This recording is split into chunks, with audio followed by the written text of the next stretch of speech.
Hello friends, question అదే ఈ వీడియోని పాస్ చేసి క్వశ్చన్ సాల్వ్ చేయండి.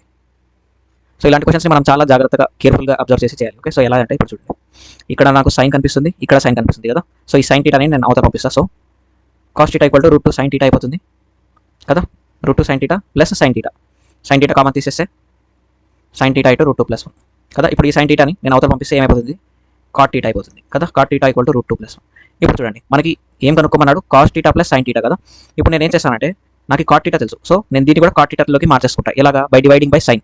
సో కాస్ టీటాని సైన్తో డివైడ్ చేస్తే కాట్ అయిపోతుంది, అండ్ సైన్ టీటాని సైన్తో డివైడ్ చేస్తే 1 అయిపోతుంది. సో ఆప్షన్స్ని కూడా మనం సైన్ టీటాతో డివైడ్ చేయాలి. ఓకే, ఇప్పుడు చూడండి, మనకు కాట్ టీటా తెలుసు ఎంత, రూట్ 2 + 1. సో రూట్ 2 + 1 ఈ +1 ఏమవుతుంది, రూట్ 2 + 2. రూట్ 2 కామన్ తీసుకుంటే రూట్ 2 + 1. ఓకే, ఇది గుర్తుపెట్టుకోండి, మళ్ళీ మాట్లాడు. ఇప్పుడు చూడండి, ఇందాక నేను ఏం చెప్పిన ఆప్షన్స్ని కూడా మనం సైన్ టీటాతో డివైడ్ చేయాలి. సో మనకి ఆన్సర్లో నెగిటివ్ లేదు, ఓన్లీ పాజిటివ్ ఉంది. సో నేను నెగిటివ్ ఆప్షన్స్ని క్యాన్సిల్ చేసేస్తున్నాను. ఓకే, ఇప్పుడు మనం ఒక్కొక్క ఆప్షన్ తీసుకొని దీన్ని సైన్ టీటాతో డివైడ్ చేద్దాం. దీన్ని సైన్ టీటాతో డివైడ్ చేస్తే ఏమైపోతుంది, కాట్ టీటా వచ్చేస్తుంది కదా. So cot theta into root 2. ఇప్పుడు చూడండి, మనకి రూట్ 2 + 1 అంటే కాట్ టీటా కదా. సో మన ఆన్సర్ ఇదే అనమాట. సో మనం ఇలా క్వశ్చన్లో సాల్వ్ చేసి ఆన్సర్లో సాల్వ్ చేసుకుంటే కూడా మనం ఆన్సర్ని త్వరగా రీచ్ అవ్వచ్చు. సో వీడియో నచ్చితే లైక్ చేయండి, ఛానల్ని కూడా సబ్స్క్రైబ్ చేసుకోండి. ఇలాంటి క్వశ్చన్స్ నేను డైలీ అప్లోడ్ చేస్తుంటాను. Thank you everyone.